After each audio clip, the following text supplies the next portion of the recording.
الحمد لله رب العالمين، حمدا كثيرا طيبا مباركا فيه مباركا عليه، كما يحب ربنا ويرضاه. أشهد أن لا إله إلا الله وحده لا شريك له، وأشهد أن محمدا عبده ورسوله، صلى الله وسلم وبارك عليه وعلى آله وأصحابه ومن تبعهم بإحسان إلى يوم الدين. أما بعد، senantiasa kita bersyukur kepada Allah Subhanahu wa Ta'ala yang telah banyak memberikan nikmat dan karunia kepada kita semua, baik itu nikmat kesehatan, nikmat kelapangan, dan juga nikmat untuk bisa kembali mempelajari agamanya. Dan kita akan lanjutkan insyaallah ta'ala membahas kitab Fiqih Al-Asma'il Husna yang ditulis oleh Syekh Abdul Razzaq Al-Badr hafizahullah. Kita sudah masuk pada mengenal Allah dengan namanya Ar-Rabb. Ar-Rabb yang berasal dari atau yang maknanya adalah rububiyah. Kita sudah sebutkan nama ini mengandung tiga sifat bagi Allah, yaitu Allah sebagai pencipta, Allah sebagai pemilik, dan Allah sebagai pengatur alam semesta ini. Kita lanjutkan. Qala al-muallifu hafizahullah,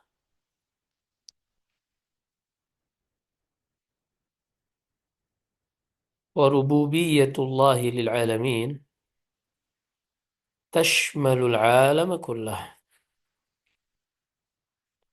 Dan sifat rububiyah bagi Allah ini mencakup alam universe secara keseluruhan. فهو الذي ربى جميع المخلوقات بنعمه وأوجدها بمشيئته. Dialah Rabba yang mengatur, yang memelihara seluruh alam semesta dengan nikmat-nikmatnya. Wa awjadaha bimasyiatihi wa qudratih.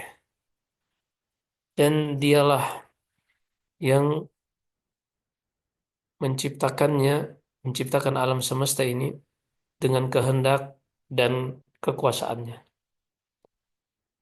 Wa amaddaha bima tahtaju ilaih.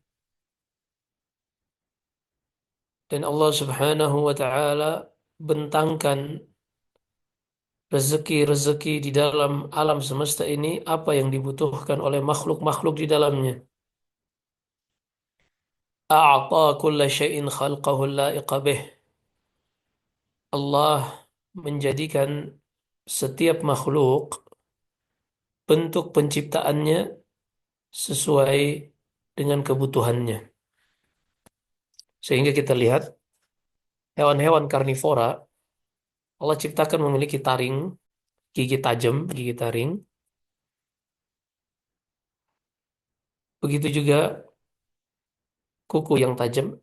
Sebaliknya hewan-hewan herbivora yang hanya memakan rerumputan seperti kambing, sapi, onta, bentuk giginya tidak seperti hewan karnivora tadi. Demikian pula Allah jadikan burung-burung pemakan biji-bijian, ayam, dan semisalnya memiliki paruh, mulut yang sesuai dengan yang dibutuhkan oleh makhluk tersebut. Begitu seterusnya. Masing-masing memiliki yang namanya senjata yang sesuai dengan yang dibutuhkan oleh makhluk tersebut untuk bisa survive, bertahan hidup.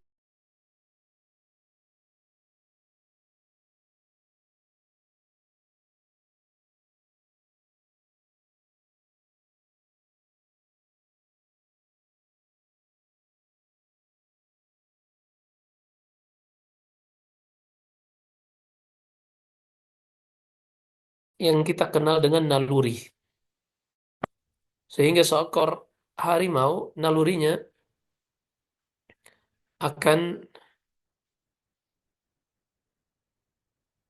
memangsa hewan-hewan yang lebih kecil darinya.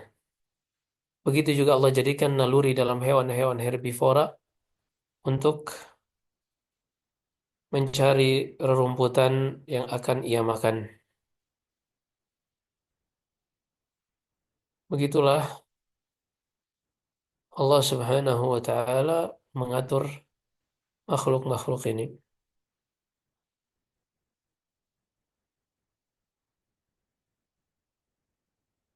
Kemudian wahia nah, baik.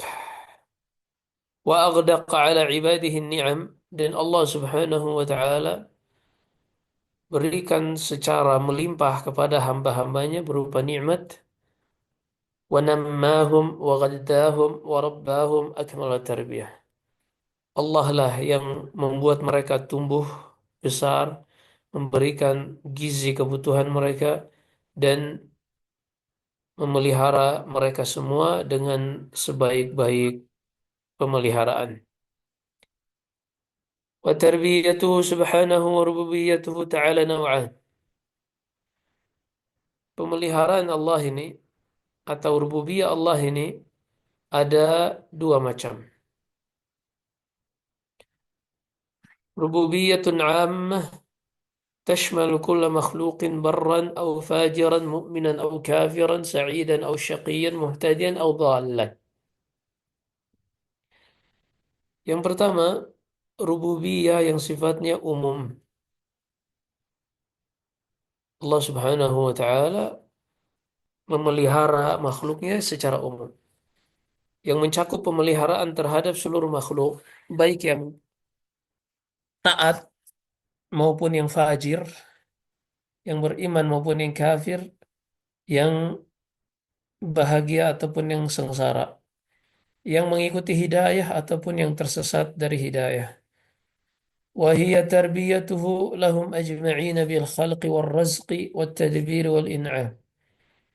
Dan rububiyah yang dimaksud ini adalah rububiyah kepada seluruh makhluk, baik itu dari sisi permulaan penciptaan, memberikan rezeki, mengatur setiap sendi hidup mereka, dan juga termasuk di dalamnya memberikan kenikmatan kepada seluruh makhluknya. Wal 'ata'i wal man'i wal khafdi wal raf'i. Begitu juga pengaturan yang mencakup pemberian rezeki atau Allah menahan rezeki dari satu makhluk, Allah merendahkan derajat sebagian makhluk dan Allah menginginnya. Begitu juga menghidupkan dan mematikan wat tauliyati wal azl,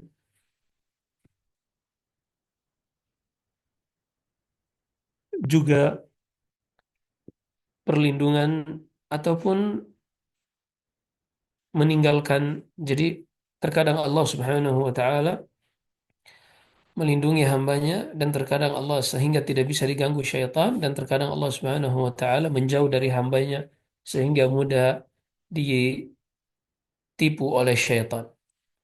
Wal qabdi wal basti. Begitu juga Allah terkadang menahan rezeki, menyempitkan dan terkadang membentangkannya kepada sebagian hamba. Wa kashfil kurub wa ighathatil malhufin wa ijabatil mudtarrin yas'aluhu man fis samawati wal ardi kulla yawmin huwa fi sya'n. Begitu juga mencakup menghilangkan berbagai macam musibah ataupun menjawab doa orang-orang yang berdoa dalam kondisi genting sebagaimana Allah berfirman yas'aluhu man fis samawati wal ardi kulla yawmin huwa fi sya'n. Makhluk-makhluknya yang ada di muka bumi dan juga di langit senantiasa meminta dan berdoa kepada Allah sehingga setiap saat, setiap hari Allah berada di dalam kesibukan, di dalam urusan. Wa tarbiyatun khasatun li awliyaih. Jenis tarbiyah yang kedua adalah tarbiyah khassah. Pemeliharaan secara khas, secara khusus. Li awliyaih, dan ini khusus diberikan bagi hamba-hamba yang dicintai oleh Allah Subhanahu wa ta'ala. Khusus bagi hamba-hamba yang dicintai oleh Allah Subhanahu wa ta'ala. حيث رباهم ووفقهم للإيمان به والقيام بعبوديته, di mana Allah memberikan taufik kepada wali-walinya ini, hamba-hamba kesayangannya yang taat ini, berikan taufik mereka sehingga mereka beriman kepada Allah. Kemudian Allah Subhanahu wa taala juga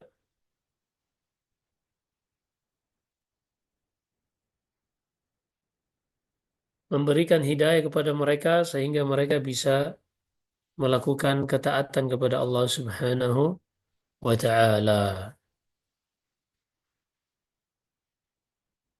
Wa ghadzahum bima'rifatihi wal inabati bih. Begitu juga Allah Subhanahu wa taala berikan kepada mereka nikmat belajar sehingga mereka bisa mengenal Allah dan terilhamkan untuk kembali bertobat kepada Allah.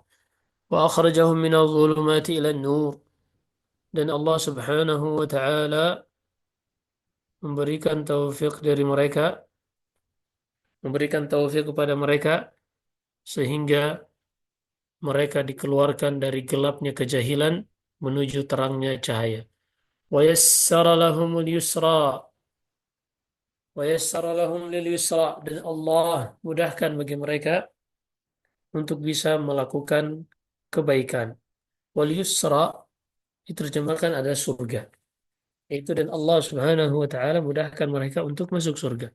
Wa jannabahumul usra, dan Allah Subhanahu wa taala jauhkan mereka dari al-usra, yaitu neraka, wal billah. Wa yassarahum likulli khairin wa hafizahum min kulli syarr. Allah mudahkan bagi mereka untuk bisa melakukan setiap kebaikan, dan Allah menjaga mereka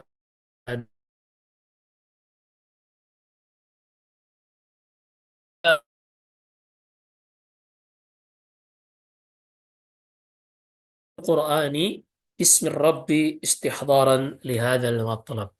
Sehingga kalau kita perhatikan doa-doa yang dibaca oleh ulil albab, orang-orang yang Allah sebutkan menggunakan akal mereka di dalam Al-Quran, dan juga hamba-hamba pilihan Allah, doa mereka yang disebutkan di dalam Al-Quran selalu menggunakan kata Rabb. Mereka menyeru memanggil nama Allah Ar-Rabb.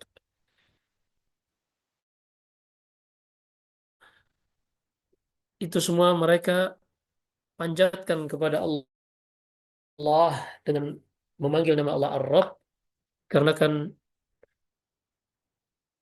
mereka menyadari akan makna yang kita sebutkan ini dan apa yang mereka minta dari Allah. Wa talaban minhum lihadhihi tarbiyatil khassah. Mereka memanggil nama Allah Ar-Rabb karena mereka berharap agar Allah memberikan tarbiyah khassah ini, pengawasan, pemeliharaan secara khusus kepada wali-walinya. Fatajidu matalibahum kullaha min hadzal naw'i, sehingga engkau akan lihat permintaan-permintaan mereka, hamba-hamba yang dipilih oleh Allah ini, selalu dari jenis ini. Wastihdharu hadzal ma'na 'inda su'ali nafi'un jiddan lil 'abd.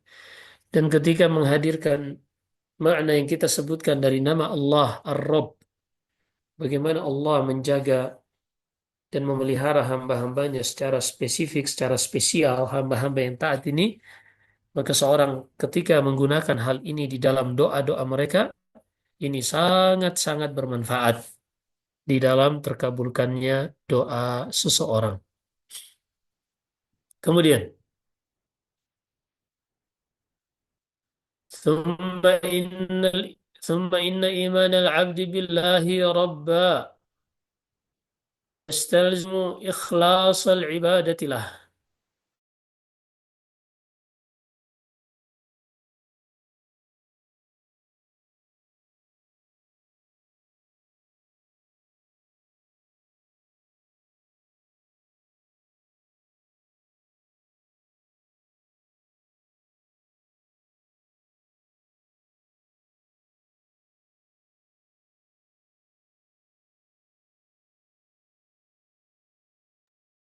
Afwan, Eh, suaranya hilang, Ustaz.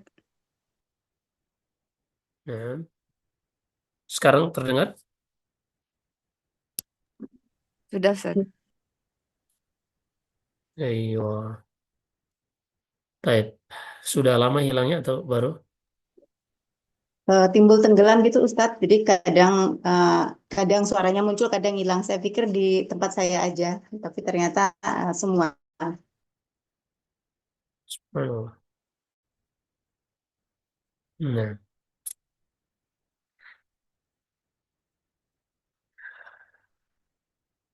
sebentar saya coba ganti jaringan.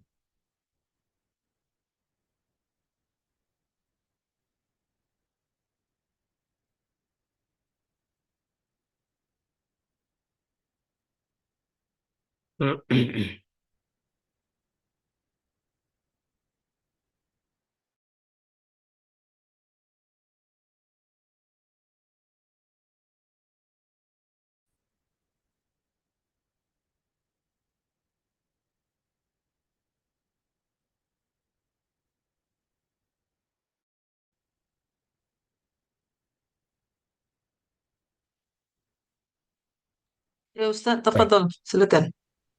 Nah, ثم إن إيمان العبد بالله ربا يستلزم إخلاص العبادة له وكمال الذل بين يديه. Kemudian kedua kata penulis hafizahullah, keimanan seorang hamba kepada Allah yang meyakini bahwasanya dialah Rabb yang memeliharanya, satu-satunya yang mengatur hidupnya, maka keimanan ini akan mengantarkan seorang hamba untuk lebih memurnikan ibadah kepada Allah Subhanahu wa taala dan mengantarkan hamba ini untuk benar-benar merendahkan dirinya hanya kepada Allah Subhanahu wa taala. Allah Ta'ala wa ana rabbukum fa'budun. Perhatikanlah firman Allah ini. Allah katakan, dan akulah Rabb kalian yang memelihara, yang mengatur hidup kalian, maka hendaklah kalian hanya beribadah kepadaku, kata Allah Subhanahu wa Ta'ala. Wa qala ta'ala, ya ayyuhan nasu ubudu rabbakum. Dan juga Allah berfirman, wahai sekalian manusia, beribadahlah kepada Rabb kalian, kepada yang memelihara kalian. فكون سبحانه رب العالمين يقتضي ألا يتركهم سدى وهملا لا يؤمرون ولا ينهون. Perhatikan di sini, ketika kita mengetahui bahwasanya Allah dialah Rabb al-Alamin, dialah yang memelihara, mengatur,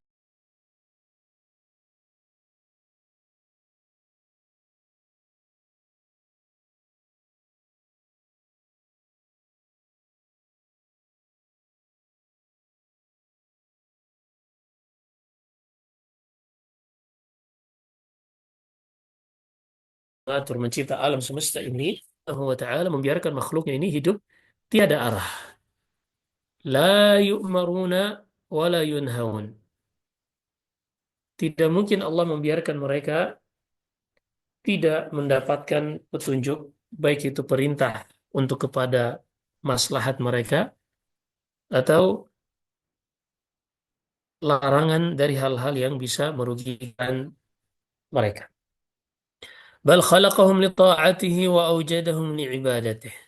Sebaliknya, Allah itu menciptakan mereka agar mereka taat kepada Allah, dan Allah mengadakan mereka di dunia ini, hikmahnya tujuannya untuk beribadah kepada Allah.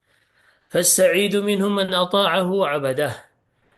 Maka makhluknya yang berbahagia itu adalah makhluk yang taat kepadanya dan beribadah kepadanya. Wasyaqiyyu minhum man 'asahu wattaba'a hawah. Sebaliknya, yang binasa, yang sengsara, siapa saja yang bermaksiat kepadanya dan mengikuti hawa nafsunya. Waman amana birububiyatillahi wa radiya billahi rabba radiya bima ya'muru bihi wa yanhahu anhu. Maka siapa saja yang beriman akan makna rububiyah Allah ini, Allah yang memelihara hamba-hambanya, yang mengatur hidup hamba-hambanya, maka hamba tersebut, orang yang yakin akan hal ini, akan ridha Allah sebagai Rabb-nya, akan ridha Allah sebagai Rabb-nya yang ia ibadahi. Dia akan ridha dengan apa yang Allah perintahkan. Begitu juga dia akan ridha dengan apa yang Allah larang. Wa yaqsimuhu lahu wa yuqaddiruh. Juga dia akan ridha dengan apa yang Allah bagikan baginya dan apa yang Allah takdirkan untuknya. Artinya dia akan ridha dengan qada dan qadar. Wa yu'tihi iyyahu wa yamna'uhu minh. Dia juga akan ridha apa yang Allah berikan kepadanya berupa rezeki atau hal-hal yang Allah tidak berikan kepadanya.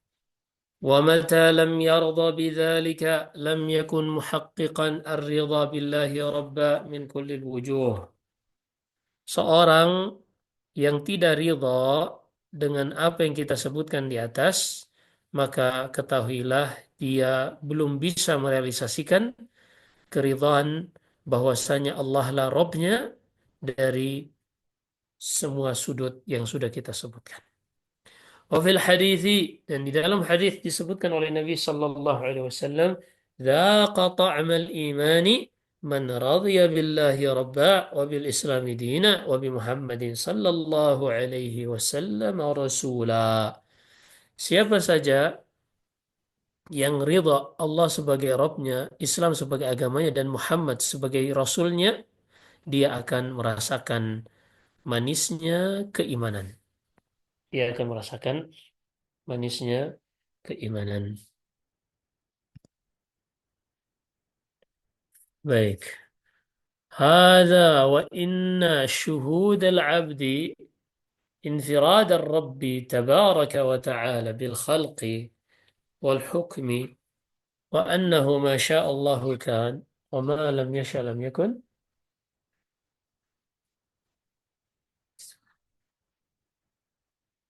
وأنه لا تتحرك ذرة إلا بإذنه وأن الخلق مقهورون تحت قبضته.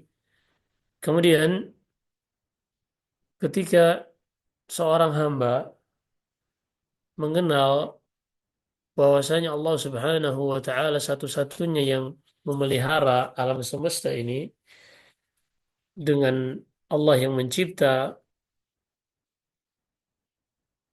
dan juga Allah memiliki hikmah di dalam setiap apa yang ia lakukan, dan ketika dia tahu bahwasanya apa saja yang Allah kehendaki pasti akan terjadi dan apa yang tidak Allah kehendaki tidak akan pernah terjadi, wa annahu la tataharraku dzarratun illa biidnih, dan dia mengetahui bahwasanya tidak mungkin sesuatu bahkan semut kecil pun bergerak di muka bumi ini kecuali dengan izin Allah, wa annal khalqa maqhuruna tahta qabdatihi, dan ia mengetahui bahwasanya seluruh makhluk tunduk di bawah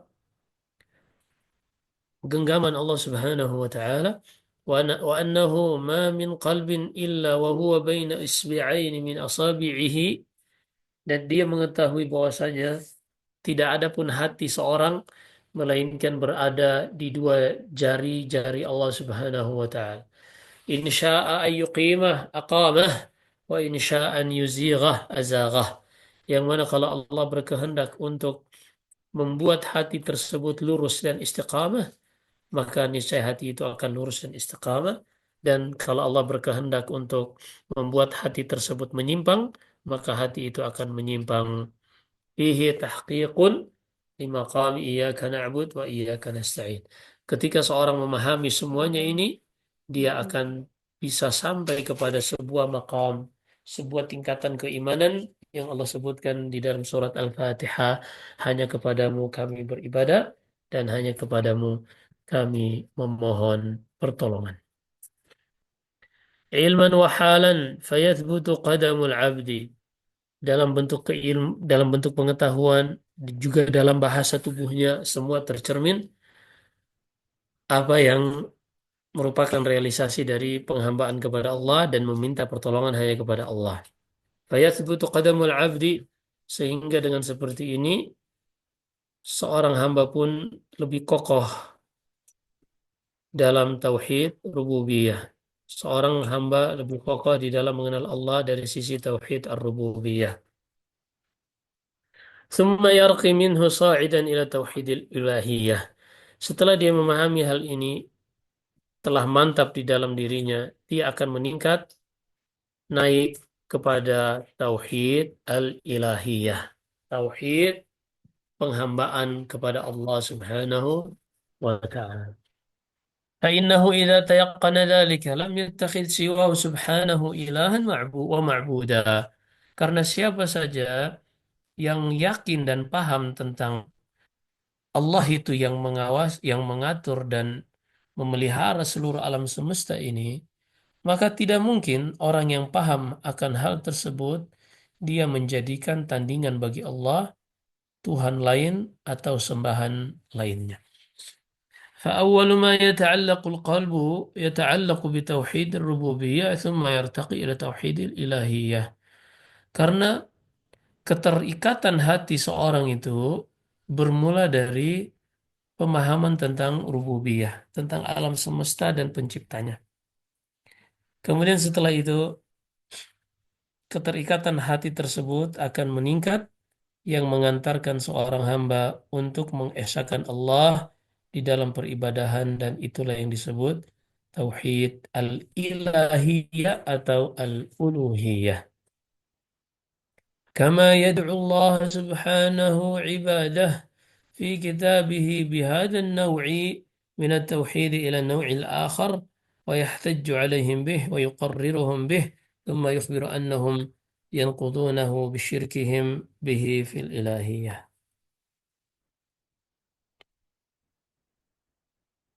Sebagaimana Allah Subhanahu wa taala sebutkan di dalam banyak ayat Al-Qur'an tentang jenis tauhid rububiyah ini, yang Allah Subhanahu wa taala jadikan argumen bagi mereka untuk berpikir dalam kesyirikan mereka, yang mana mereka mengakui bahwasanya Allah yang mencipta, mengatur alam semesta. Lalu Allah Subhanahu wa taala mengabarkan kepada mereka setelah pengakuan mereka tersebut bahwasanya mereka membatalkan pengakuan ini dengan melakukan kesyirikan kepada Allah dalam peribadahan. Allah berfirman, "Wala in sa'altahum man khalaqahum la yaqulunna Allah fa anna yufakun." Kalau engkau bertanya kepada mereka, wahai Muhammad, tentang siapa yang menciptakan mereka, maka mereka akan mengatakan yang menciptakan mereka adalah Allah. Maka kenapa mereka terpalingkan dari beribadah kepada Allah? Ai fa aina yusrafuna an syahadati an la ilaha illallah. Bagaimana mungkin mereka dipalingkan dari makna persaksian tidak ada yang berhak diibadahi kecuali Allah. Wa an ibadatihi, dan juga untuk beribadah hanya kepadanya. Wahum yashhaduna annahu la rabba ghairuh. Sementara mereka mempersaksikan, mengakui bahwasanya tidak ada Rabb, tidak ada yang mengatur alam semesta kecuali Allah. wala khaliqa siwah, dan tidak ada pencipta kecuali Allah.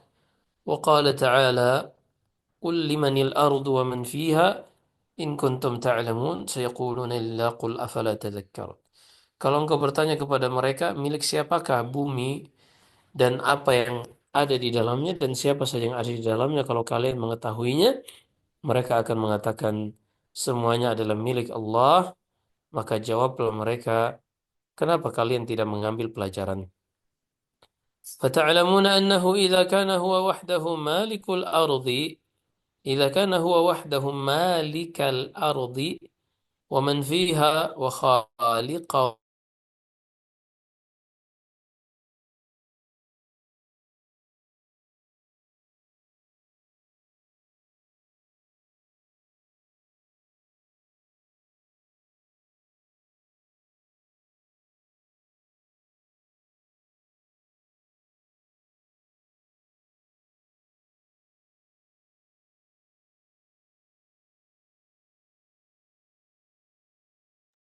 Ustaz, suaranya Allahum hilang.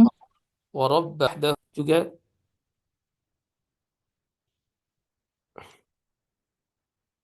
Hmm. Ketika kalian mengetahui bahwasanya Allah Subhanahu wa taala satu-satunya yang menguasai, yang memiliki bumi ini dan siapapun yang ada di dalamnya, dan Allah yang mencipta manusia dan dialah Rabbnya yang memelihara, Malik yang memiliki, fahuwa wahdahu ilahuhum, maka ketahuilah Allah Subhanahu wa taala satu-satunya Tuhan yang seharusnya mereka sembah, wa ma'buduhum, yang harusnya mereka ibadahi. Wa kama la rabba lahum ghairu, sebagaimana mereka mengetahui tidak ada Rabb, tidak ada Tuhan yang memelihara, yang mencipta, mengatur alam semesta ini kecuali Allah, maka begitu juga tidak ada yang pantas disembah kecuali Allah Subhanahu wa taala. Kata penulis, wa fi hadza ihtijajun alaihim bi anna man fa'ala bi anna min wa fi hadza ihtijajun alaihim bi anna man fa'ala lahum hadza wahdahu fahuwa al-ilahu lahum wahdahu. Allah Subhanahu wa taala jadikan argumen ini sebagai bantahan kepada mereka bahwasannya siapa saja yang melakukan untuk mereka semua pengaturan alam semesta ini, dia sendiri, yaitu Allah Subhanahu wa taala, maka ketahuilah dialah sendiri pula satu-satunya yang berhak untuk diibadahi. Fa in kana ma'ahu rabbun fa'ala hadza fayanbaghi an ta'buduh. Kalau seandainya ada Rabb selain Allah yang melakukan pemeliharaan terhadap alam semesta ini, maka silakan kalian beribadah kepadanya. Wa in lam yakun ma'ahu rabbun fa'ala hadza fa kaifa taj'aluna ma'allahi ma'ahu ilahan akhar. Tapi kalau kalian menyadari bahwasanya tidak ada Tuhan lain yang bisa melakukan ini semua kecuali Allah, maka bagaimana mungkin kalian menjadikan bagi Allah Tuhan yang lain sebagai tandingan bagi Allah. Wa hadza min abyani ma yakunu dalalatan ala fasadi syirki wa ma alaihi ahluh min as-safahi wad-dhalali ta'ala Allahu amma yusyrikun. Dan perhatikan di sini begitu sangat jelas argumen yang Allah sebutkan tentang rusaknya kesyirikan dan betapa orang-orang yang berada di atas kesyirikan ini orang-orang yang bodoh dan juga tersesat, yang tidak menggunakan akalnya. Maha suci Allah dari apa yang mereka persekutukan. Walhamdulillahi Rabbil Alamin. Selesai kita dari pembahasan yang ke-19. Next, pada pertemuan berikutnya kita akan bahas nama Allah Ar-Rahman dan Ar-Rahim.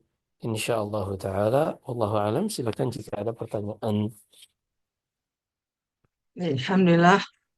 Jazakallah khair Ustaz, barakallahu fiik atas penyampaian ilmunya. Baik akhwat sekalian, kami buka sesi tanya jawab. Jika ada pertanyaan langsung bisa di raise hand atau bisa ditulis di kolom chat.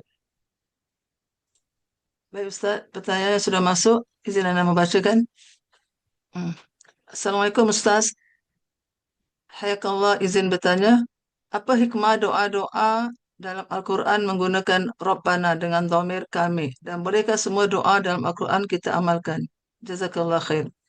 Fadal Ustaz. Nah, nah, hikmahnya tadi sudah disebutkan oleh penulis ketika doa para nabi dan rasul menggunakan kata Rabb, ini diantara matinnatul ijabah yang menjadi sebab dikabulkannya doa seorang hamba karena dia beriktiraf, dia mengakui dan dia menyadari hanya Allah yang memelihara alam semesta ini, termasuk memeliharanya hanya Allah yang mendengar doanya, sehingga ia hanya meminta kepada Allah, menyerahkan seluruh urusannya kepada Allah. Allah Subhanahu wa taala tidak akan pernah menyia-nyiakan hamba yang berhusnudzan kepada Allah Subhanahu wa taala. Kemudian ini pertanyaan pertama, jawaban dari yang pertama. Yang kedua, apakah semua doa dalam Al-Quran boleh kita amalkan? Disebutkan Ibnu Katsir rahimahullah ketika membahas biografi Yunus ibni Matta alaihi salam. Nabi Yunus berdoa di dalam ikan hiu, fanada fi dhulumati, di dalam ikan paus, fanada fi dhulumati alla ilaha illa anta subhanak inni kuntu minadh dhalimin. Ketika ia berada di dalam kegelapan perut ikan paus ini, tidak ada yang bisa menolongnya. Nabi Yunus pun mengikhlaskan, memurnikan doanya hanya kepada Allah dengan mengucapkan La ilaha illa anta subhanaka inni kuntu minadh dhalimin. Apakah boleh seorang membaca doa para nabi ini ketika dia mendapatkan kondisi yang sama? Kata Ibnu Katsir rahimahullah, perintah secara umum untuk mengikuti doa mereka tidak ada. Adanya hanyalah perintah-perintah secara umum seperti pada firman Allah di dalam surat Al-An'am, "Ulaika alladzina hadallah fabihudahu muqtadi." Para nabi dan rasul adalah mereka hamba-hamba yang telah Allah beri hidayah. Maka ikutilah hidayah mereka. Dan salah satu yang Allah ceritakan kepada kita tentang mereka adalah doa yang warid di dalam Al-Quran. Maka secara umum seorang boleh saja mengikuti doa-doa tersebut sebagaimana dahulu para nabi membacanya.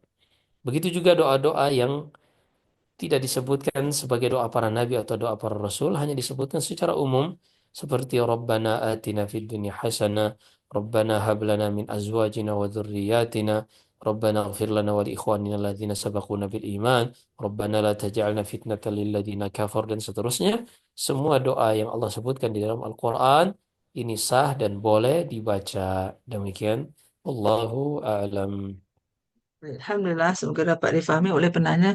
Baik, kita ada uh, pertanyaan langsung. Silakan Bu Win. Ya, jazakillah khair Umun Nur. Assalamualaikum warahmatullahi wabarakatuh. Semoga Allah menjaga Ustadz dan keluarga serta kita semua dengan penjagaan yang terbaik. Ustadz, izin bertanya Ustadz berkenaan tadi yang Ustadz jabarkan tentang makna Arab tadi, Masya Allah. Ketika kita belajar, kita akan tahu bahwa kita tidak membutuhkan siapa-siapa karena memang Allah lah yang mengatur itu sampai ketika masalah pun yang datang kepada kita itu karena kehendak Allah. Uh, jadi ketika kita belajar seperti ini, Ustadz, itu membesarkan kita, apalagi misalnya sedang tertimpa ujian atau apa. Tapi ketika kita uh, apa ya, maksudnya ketika itu sudah berlalu, kadang kita lupa, Ustadz. Jadi kadang itu kita suka gini, ya Allah, kenapa ya begini, kenapa ya begitu gitu, Ustadz. Saya itu bagi kita yang belajar. Kemudian yang kedua, Ustadz, bagi orang yang jahil, yang dia tidak tahu bahwa Rob itu yang mencipta, mengatur, dan menguasai, sehingga akhirnya dia menggunakan wasilah atau berbuat syirik karena menganggap sesuatu itu bisa memberikan manfaat untuknya. Uh, apakah uh, apakah orang tersebut itu kalau seperti itu, padahal dia misalkan jahil, kalau seperti itu, apakah orang tersebut itu bisa dikatakan sudah keluar dari Islam atau berbuat syirik yang sudah mengeluarkan Islam, Ustadz, karena kejahilannya? Karena terus terang untuk belajar seperti ini kan bukan sesuatu yang mudah gitu, Ustadz. Demikian Ustadz, mohon nasihat dan penjelasannya. Jazakumullah khair. Nah, berkaitan tentang seorang terjatuh ke dalam kekeliruan, dalam perkara rububiyah ini dan juga perkara-perkara agama lainnya,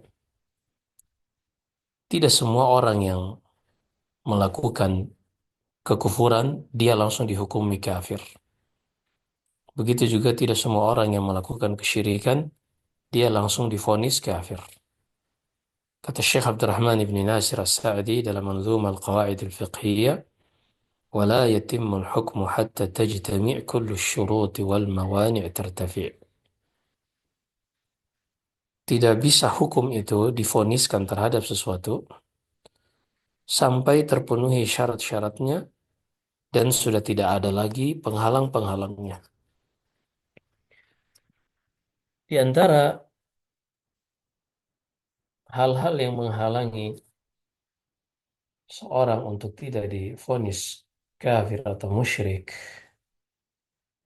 adalah al-jahl, kejahilan pada perkara-perkara yang memang khafiyah, perkara-perkara bukan yang lumrah. Adapun perkara yang lumrah, ini seorang tidak diberi uzur karena kejahilan. Seperti misalnya, ada seorang muslim dari keluarga muslim, hidup di negeri kaum muslimin, dan dia mengingkari, dan dia tidak meyakini sholat itu wajib, atau dia tidak mengharamkan khamar. Dia mengatakan khamar itu halal. Maka yang seperti ini, dia tidak bisa diberi uzur lagi dikarenakan kejahilan. Kenapa? Karena dia eh, karena dia hidup di negeri kaum muslimin dan perkara tersebut bukan perkara yang khafiyah, tapi perkara yang ma'lumu minad dini bid-darurah. Tentang khamar itu haram. Semua orang yang tinggal di negeri kaum muslimin mereka tahu bahwasanya khamar itu haram. Bahkan non-muslim pun tahu mereka khamar itu haram. Salat itu wajib. Sehingga ketika seorang keliru dalam hal seperti ini, maka dia tidak diberi uzur karena kejahilannya. Adapun perkara-perkara yang sifatnya khafiyah, seperti pembahasan detail yang kita sebutkan ini, atau ada syubhat di kepalanya, maka tidak dihukumi dan tidak divonis kafir. Nah, seperti itu. Em, Adapun pertanyaan yang pertama tadi berkaitan tentang terkadang kita eh apa namanya sedang memahami suatu makna seperti kata Rob tadi, lalu menumbuhkan husnudzan di dalam hati kita untuk beribadah kepada Allah atau berdoa kepada Allah, namun di lain waktu datang masa-masa yang sepertinya kita lalai dari makna-makna seperti itu. Ya, demikianlah keimanan, bisa naik dan bisa turun. Diriwayatkan oleh Imam Muslim rahimahullah dari hadits Hanzalah dari hadits Hanzalah radhiyallahu an, ia mengatakan kepada Rasulullah, "Ya Rasulullah, nafaqa Hanzalah." Wahai Rasulullah, Hanzalah ini, maksudnya aku sendiri sudah mulai munafik sepertinya. Kata Rasulullah, Subhanallah, kok bisa wahai Hanzalah? Kata Hanzalah, wahai Rasulullah, aku tuh selalu merasakan kalau bersamamu dalam satu majelis, aku merasakan ketenangan di dalam beribadah. Tetapi,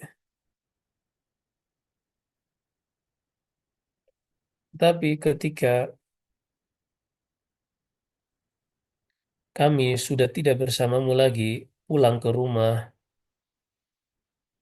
pulang ke rumah, menemui keluarga kami dan juga anak-anak kami, kami pun sepertinya merasakan suasana hati yang lain. Kalau bersamamu, seakan-akan kami itu sudah melihat surga dan neraka, wahai Rasulullah, sehingga semangat untuk beribadah. Tapi ketika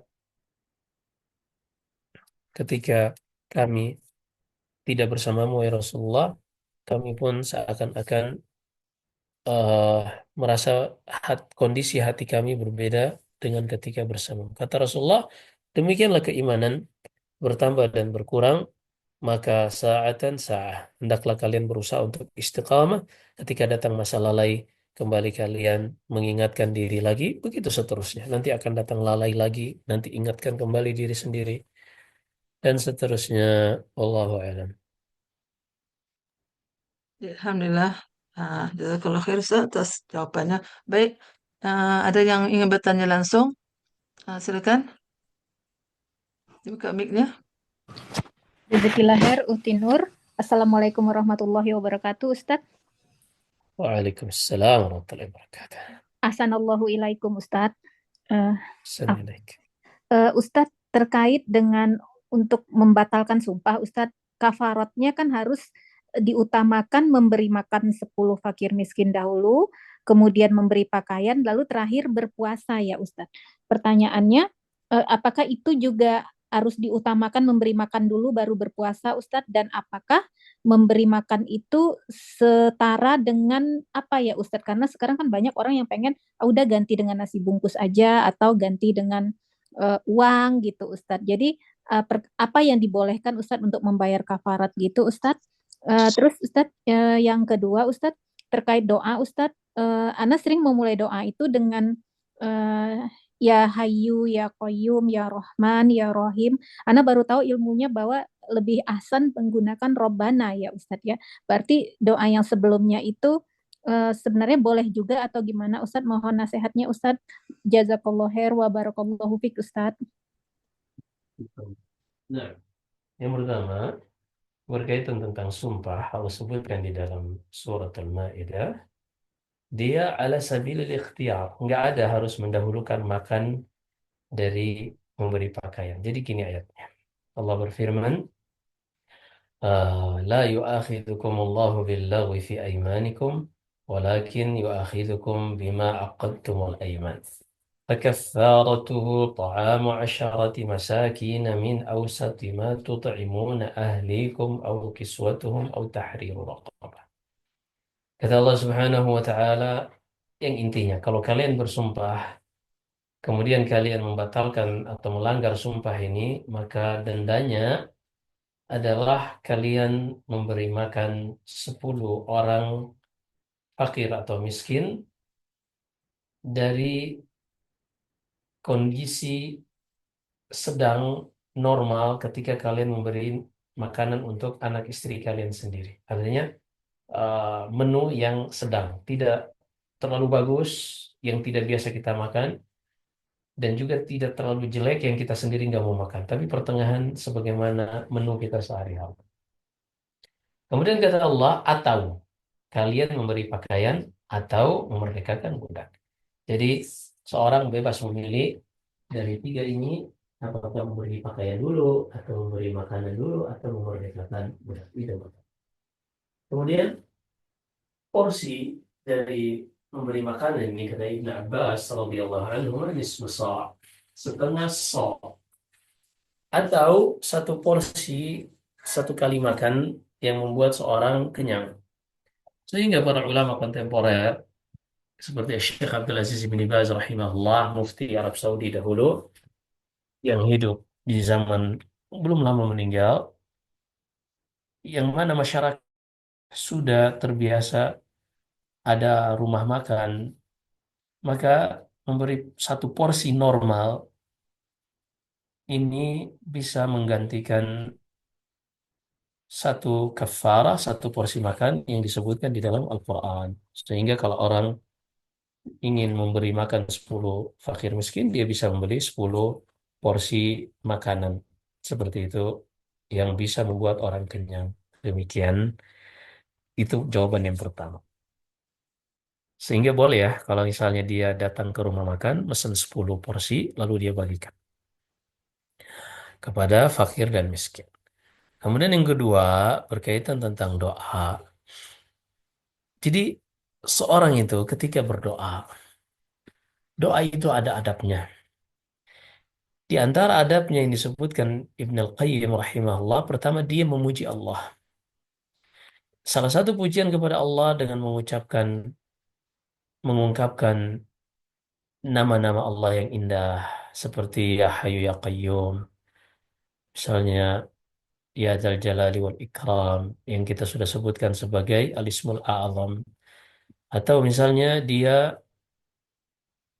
setelah memuji Allah ini dia membaca salawat kepada Nabi, atau sebagaimana yang Allah sebutkan dalam Sayyidul Istighfar, dia mengungkapkan dosa-dosanya dan kekurangannya, kelemahannya di hadapan Allah.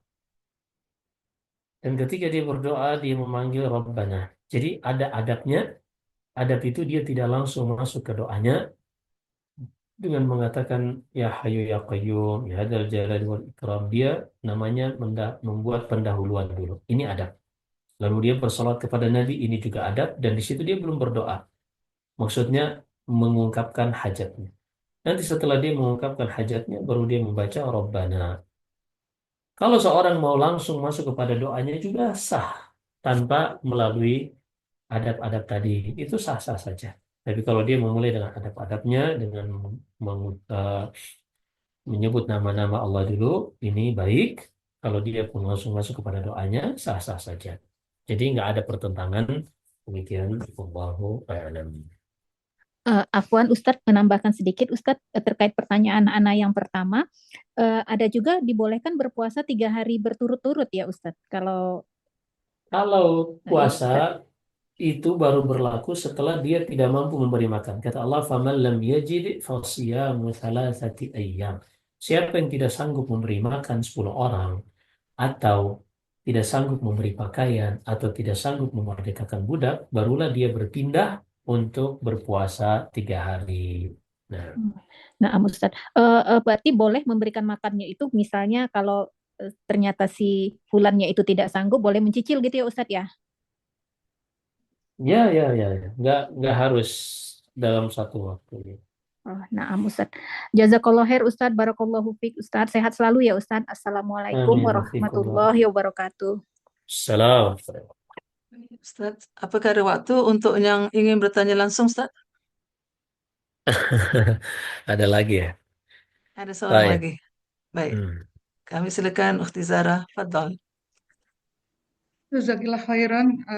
Bismillahirrahmanirrahim. Assalamualaikum warahmatullahi wabarakatuh. Assalamualaikum Ustadz. Izin bertanya Ustadz Salam. mengenai ada berdoa Ustadz. Seringkali saya dalam kondisi di jalan menyetir. Kemudian jika kita langsung berdoa seperti kayak datang hujan, terus lalu kita mengatakan Allahumma shayban nafi'an, apakah itu termasuk kita kurang adab Ustadz karena kita tidak Ya. memanggil dulu dengan menyebut nama-nama Allah Asmaul Husna.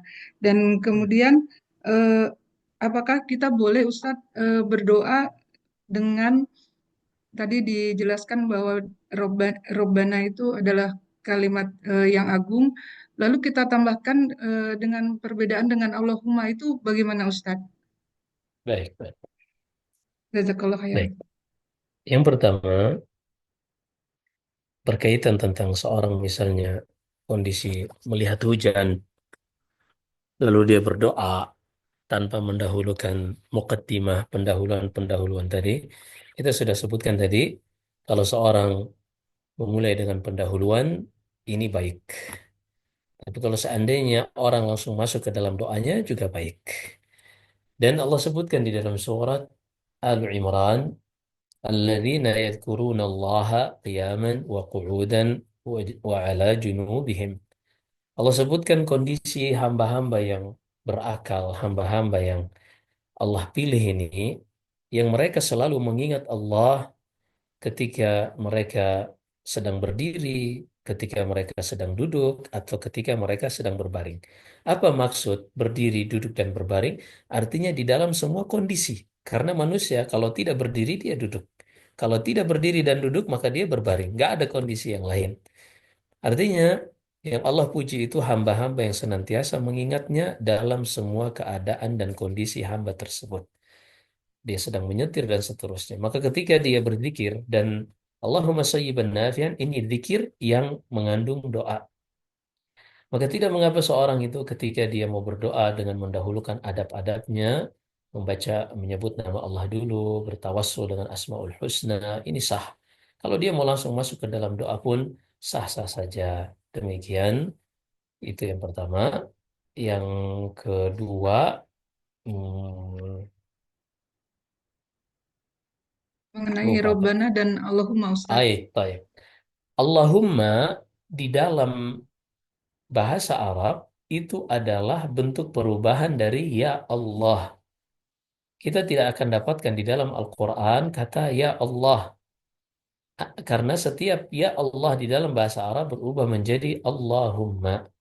Maka seorang ketika berdoa Allahumma, dia sedang memanggil nama ya Allah. Kalau dia mengucapkan Rabbana, dia sedang memanggil ya Rabb. Dan ini dua-duanya sah. Ini dua-duanya sah. Allah Subhanahu wa taala berfirman di akhir surat Al-Isra, "Qul ud'u Allah aw ud'u Rahman, ayyamma tad'u falahul asmaul husna." Kalian silakan mau panggil ya Allah, mau panggil ya Rahman, mau panggil ya Rabb, mana saja dari nama-nama Allah yang indah, Al-Asma'ul Husna, kalian seru, kalian panggil, silakan. Allah senang untuk dipanggil dengan nama-nama tersebut karena miliknya lah seluruh Asma'ul Husna. Demikian, wallahu a'lam. Alhamdulillah, Ustadz menambahkan sedikit eh, penjelasan yang tadi yang pertama itu maksudnya gini Ustadz, kalau ada hujan, kemudian tuh refleks Ustadz jadi Allahumma shayban nafian. Jadi itu bukan berarti kurang adab ya Ustadz ya. Nah setelah itu baru eh, baru teringat, oh ya bersolawat. Lalu karena ingat kalau hujan itu doa-doa insya Allah akan diijabah Allah, baru kita pakai selawat, pakai Asmaul Husna sambil nyetir itu Ustaz. Saya khawatir itu Nah, kurang adab Ustaz. Saya baik. pikir tadinya. Tadi kita sebutkan bahwasanya Allahumma sayyiban nafi'an ini zikir yang bermakna doa. Zikir yang bermakna doa. Dan terkadang zikir-zikir tertentu ini mengharuskan kita tidak ada mukaddimah atau pendahuluan yang mendahuluinya. Seperti misalnya ketika kita mendengarkan petir, kita diajarkan untuk berdoa yusabbihur ra'du subhanalladzi yusabbihur ra'du bihamdihi wal malaikatu min khifati. Ini karena kondisinya adalah cepat petir ini sehingga kita tidak memungkinkan untuk menyebutkan nama-nama Allah satu persatu dulu, bersolawat dulu, baru membaca zikir ketika petir tadi. Maka terkadang pada kondisi zikir-zikir tertentu tidak ada pendahuluan seperti yang kita sebutkan tadi. Misalnya dia mendengarkan petir atau melihat hujan atau mungkin dia melihat seorang yang sedang Allah uji, segera dia baca alhamdulillahilladzi afani mimabtalaka bi ila akhirih. Ini tidak membutuhkan muqaddimah. Karena asalnya sebenarnya yang kita sebutkan ini seperti Allahumma shayyiban nafi'an, ini zikir. Ini adalah zikir yang mengandung doa. Demikian, wallahu a'lam.